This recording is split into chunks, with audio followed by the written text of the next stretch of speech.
So you go to the Apple store and you buy a computer. You take this computer home, you set it up, hook it up to your Wi-Fi, and then you get on the App Store and you start downloading software. You download all the apps, all the programs you need for your computer to run in the way you want it to. Now let's compare this computer to you. When you were born, your parents took care of you. They developed you. They taught you what was right from wrong, what's good from bad. They taught you what to believe, essentially, and you observed them. Let me turn you to the side a little bit. Now here is your brain. And in the first 7 years of your life is actually the most critical time. This is when your brain is like a sponge. That is because your brain is operating in the theta state. What does that mean, you ask? Your brain every day is sending out waves. Brain waves are essentially the electrical signals that our brain produces, and these are measured in hertz. Brainwave frequencies are associated with different mental states, such as alertness, relaxation, and deep sleep. Brainwaves play a very crucial role in the cognitive processes, and there are 5 main types of brainwaves. There are gamma, beta, alpha, theta, and delta waves. Gamma waves are the fastest waves, and these waves are sent out of our brain during times of peak experiences. Beta waves are more common in waking hours, focused attention, alertness, problem solving. Alpha waves are present during creative times in meditation, relaxed wakefulness. Theta, which is much slower than alpha. Well, this color is pretty light, but it's more present during sleepiness and the dream state, right when you're drifting off into deep sleep, but you're still awake. And last is delta. This is when you're in deep sleep. So from age 1 to 7, your brain is operating in delta and theta. This state is when your subconscious mind is fully open. So essentially, during this time of your life, your brain is in a state of hypnosis. This is when your subconscious mind is recording, observing, and absorbing. There's 2 levels to the mind, your conscious and subconscious. So during the time of this age period, all that you're learning, absorbing, and seeing through your childhood is downloading into the subconscious mind. Beliefs about the world, beliefs about yourself, traumas, limiting beliefs, negative beliefs, everything. And as you grew older into an adolescent, you took these programs that were formed during that theta state and you began to use them.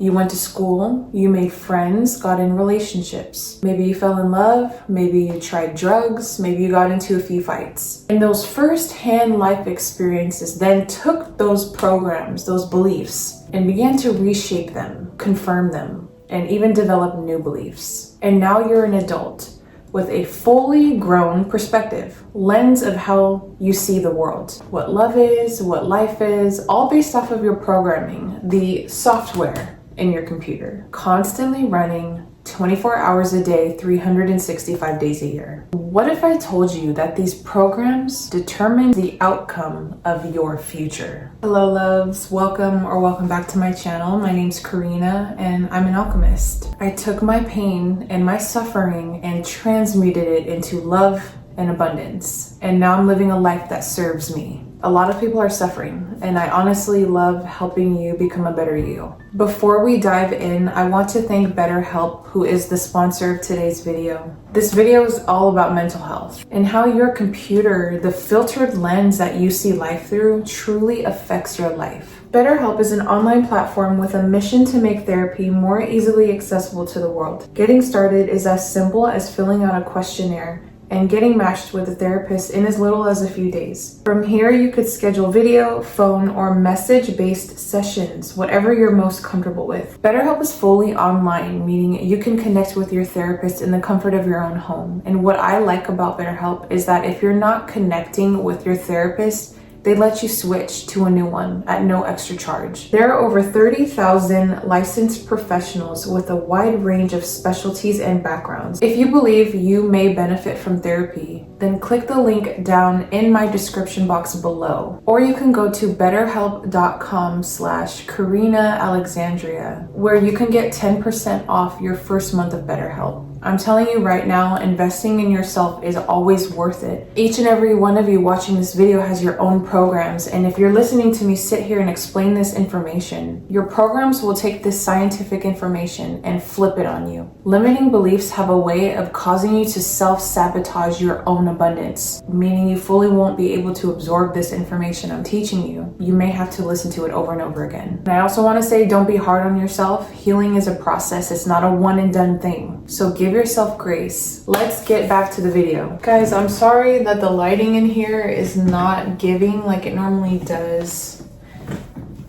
It's currently sunset, but I needed to film this for you today. Imagine you are driving down a highway, completely lost in thought, and all of a sudden, the person in front of you slams their brakes.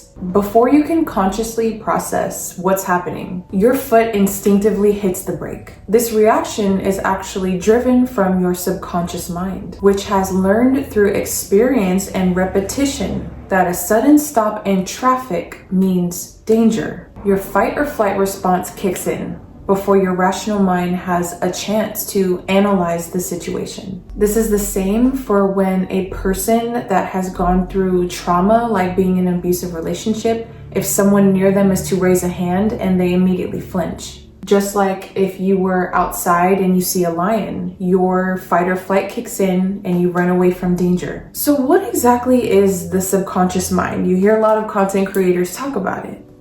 So here is your mind on a deeper level. Pretend this is water. Actually, pretend we're in Antarctica and this is an iceberg. Here's you on a little boat, and maybe you're exploring and you see this iceberg, right? This is you surface level. So you can only see just the top of the iceberg out of the water. What you don't see is under the water, just how big this piece of ice actually is. Above surface level is your conscious mind.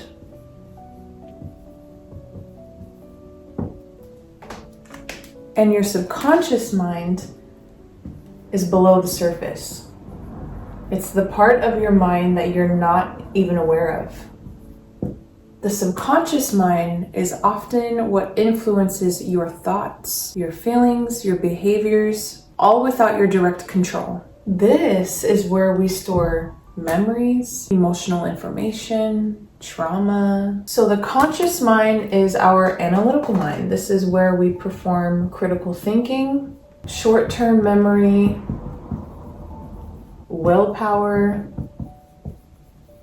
logical thinking, essentially. The subconscious mind is the root of where our beliefs stem, emotions, habits, long-term memories, imagination, intuition, protective reactions, like when you slam your foot on the brakes. So using this driving scenario, here's an example of when both parts of the mind are used. Pause, drink some water. We're using our brain here. So the conscious mind is like when you're learning to drive. You're actively turning the wheel, you're adjusting the mirrors, you're actively turning on your signal lights, stepping on the gas, and your subconscious mind is when you're driving and you're thinking about other things. And then suddenly you get home and you've completely forgotten the drive. Your body can respond automatically to road conditions because you're an experienced driver. Why the subconscious mind is so important It makes up 90% of your brain. Your thoughts, your reactions, how you talk to people, how you are in your relationship, how you make decisions. And what's crazy is 99% of the time, you're not even aware of what's influencing those thoughts, your choices, because it feels like second nature. It just feels like you. So how do things get stored in here? Let's say you grew up with a parent who was emotionally unavailable or suddenly left, maybe through divorce, death, or neglect. You were neglected.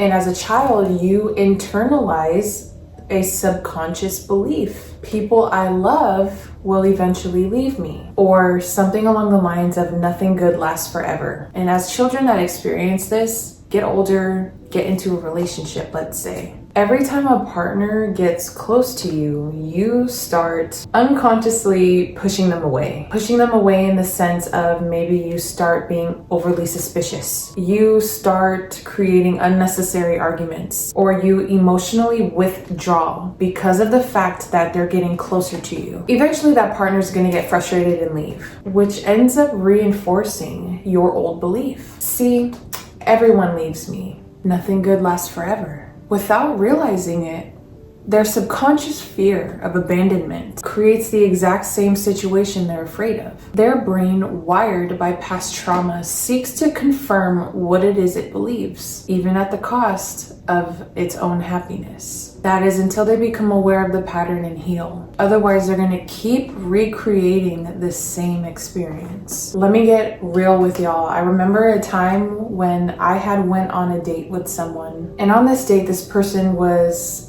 complimenting my energy, expressing how genuine I felt to him and how he is someone that constantly looks for red flags. I remember him saying it with pride. The actual statement was along the lines of something like, "I'm good at spotting bullshit."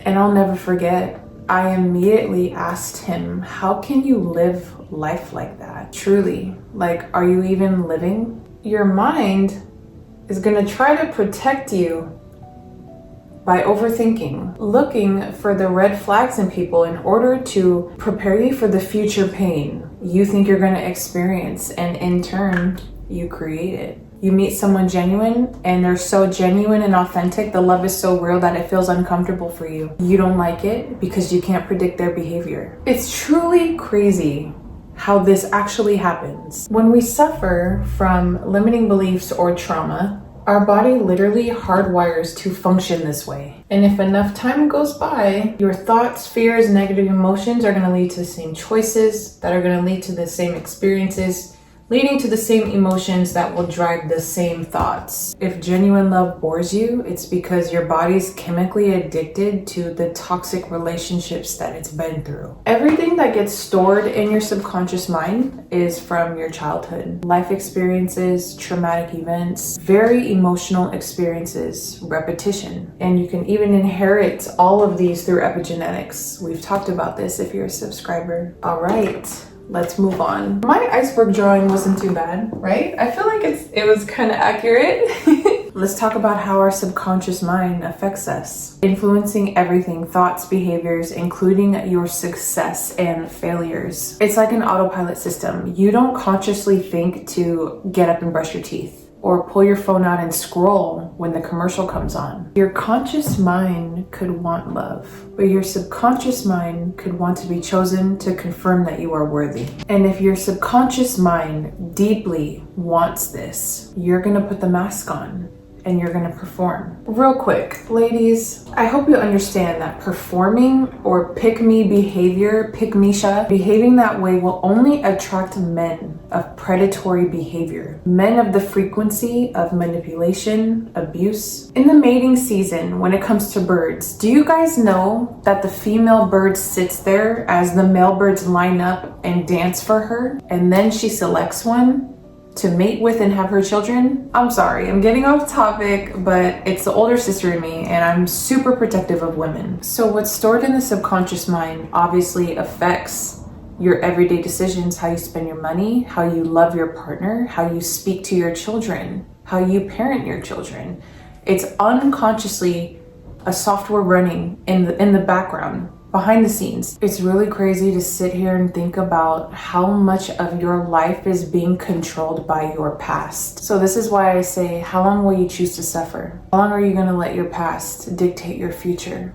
How long are you going to allow your past to control your happiness, your abundance? This is why I say that suffering is a choice, because you are responsible for healing yourself. No one else is going to save you. Nobody else can. If your future is anchored to the past and you keep recreating your trauma, you're allowing this behavior to continue. I want to remind you that healing is a choice and you have the opportunity to heal. It is easier than ever. There are so many free, accessible things on the internet, things like this video. Become your own parent and protect your inner child. You have to, because no one else will. And the longer you choose to be a victim of the past, you will continue to suffer. And my heart truly goes out for you, for anyone out there that has gone through some very serious things. I want you to know that change is possible and you deserve to have the best life. Can we reprogram our subconscious minds to heal from past traumas, to let go of limiting beliefs? The answer is yes.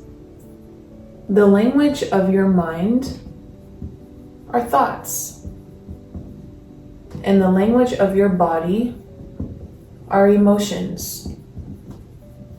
In order to rewire your mind, you have to get into the subconscious mind to create new thoughts and get your body to emotionally understand what it is your mind intellectually does. Your goal is to get into the theta state. I'm going to draw out what the brain wave states look like actively throughout the day for someone that works a 9-to-5 job. Okay. So I drew out, oh my gosh, the sun. Sorry guys. And for someone with a 9-to-5 desk job, now this kind of varies person to person. In the morning time, this person's in beta, concentrating, thinking, working on tasks. By the afternoon, still in beta, with a little bit of alpha. By the afternoon time, lunch hits, there's some relaxation moments. By the evening time after work, more alpha. This is when you're winding down, you sit on the couch, you watch TV, which leads into theta. And from theta, as nighttime hits, you're in bed, you're actively going to sleep, you then fall into delta. This is when you're sleeping. Theta is where you need to get. This should be your point of focus to heal this subconscious mind. How do we break these programs and enter the subconscious mind? Becoming aware of the programs and what triggers it. For example, last year, I actively decided to start working on my relationship and beliefs surrounding money. I used to live paycheck to paycheck in a 1-bedroom apartment, high interest credit card debt, making minimum wage, and I was very close to my coworkers. And I remember every time that they would invite me out somewhere, go out to eat or go out shopping or something, I would unconsciously check my bank account. I would log into my bank account and look at my funds with the energy of scarcity, of FOMO. I had no idea I was doing it. I had no idea that every time a scenario came up, I would do this. And I had no idea consciously that I was doing this. Until one day, I was driving and listening to a content creator who was sharing her experience with rewiring her mindset around money. And I started thinking, is there anything that I'm unconsciously doing that is keeping me in the energy of lack? And that's when it hit me. Not only was I doing this when I went out with friends, I was doing this when it came to wanting to go out and get a coffee, needing to go out and get groceries. Anytime that I had to go out and shop for basic necessities, I was in survival mode because I was living paycheck to paycheck. It was a constant energy of not enough, scarcity, anytime I went anywhere. What I did was I became aware of the program. I decided that this does not serve me, because truly it doesn't. Then when the program would play in real time, I became the observer and separated myself from the program. I modified my behavior and energy around it. I would replace that with an action, something like affirmations, a prayer. As soon as I felt the scarcity kick in and the need to check my bank account, I would stop. I would reaffirm I would pray. Whatever I felt called to do, I would do it. And I wasn't just saying this prayer in my mind, I was speaking it out loud and constantly repeating this process. With repetition, you are reprogramming your mind and creating a new habit. I repeated this process and other tips that I'm going to get into. So let's run it back. Become conscious. Change your action or adjust your behavior. Repeat. And this is the hardest part because you're in an emotional state. Your emotions are going to want to take over. You're going to hear those thoughts come up talking about, what are you doing? Stop. You're broke. Try again tomorrow. And you have to force yourself to do it anyway. In addition to these 3 practical steps, you have to practice being in the theta state, like I mentioned, because in the theta state, this is where you introduce new beliefs, new patterns, new neural pathways. How do you access the theta state? It's during that phase when you're drifting off to sleep. You're in such a relaxed state where your analytical mind turns off. Meditation and hypnosis with a professional. That's it. I'll speak on meditation because you guys are more than likely doing this already, or you've tried to do it, or you know about it. Meditation is more beginner friendly and more accessible to everyone because you don't need an expert to do it. Meditation is simply the process of stopping your thoughts, slowing everything down, and sitting within yourself, disconnecting yet connecting with everything. I know a lot of people that tried meditating and they don't like it because they don't like sitting with themselves. Truthfully, people don't like feeling alone or being in their thoughts, thinking. They don't like stopping. People can't handle that. Meditation is a practice because as you're sitting there with your eyes closed, not knowing what to do, obviously thoughts start flowing in, right? You stop the thought, like the programs earlier, you stop it, catch it, let it flow, and bring yourself back to the present moment. I will preach about meditation forever because meditation and stopping your analytical mind helps you gain control over your emotions, gain control over your own peace and thoughts. There's so many benefits to meditation and has truly built me to who I am today. You could do it to silence, you could do it to music. Just be careful with the music you listen to because you're in the theta state. Whatever you're absorbing in that state is going in your subconscious mind. In fact, everything is. When you're getting off of work and you're choosing to watch TV and you're relaxed, you're not thinking, you're absorbing what you're seeing. When you're scrolling on TikTok, you're absorbing what you're seeing. The music that you're listening to when you're working out at the gym, you're downloading it. It should be frequency music. Specific frequencies do specific things. Hypnosis is a very, very powerful tool. Hypnosis is the process where you are guided into such a relaxed state where they access your subconscious mind and they pull things out of it or they add things to it. Hypnosis has been used to solve murders, to pull out memories from people that have lost their memory. I think a couple crime cases that hypnosis has helped was the bus stop stabbing, and I think that happened in the 1990s where a woman was so severely beaten who completely lost her memory, I think, and had faint bits and pieces of what happened. And then an expert came in and used hypnosis to solve her own attempted murder. She was placed in a state where she was able to remember exact details. And it's crazy because her mind completely blacked out that traumatic experience that happened to her. Imagine how many things you've blacked out of your own memory that are holding you back. It's really crazy to think about. This wraps up today's video. As always, I hope you are feeling empowered with this information. I invite you to comment below. Everything I've touched on today, I've spoke on it briefly. If there's any insight you would like to share or things you've overcome in your journey, share it. Take this information and match it with action, because the fate of your future, your children, depends on how you heal. Thank you for watching. Okay, I will see you in the next video.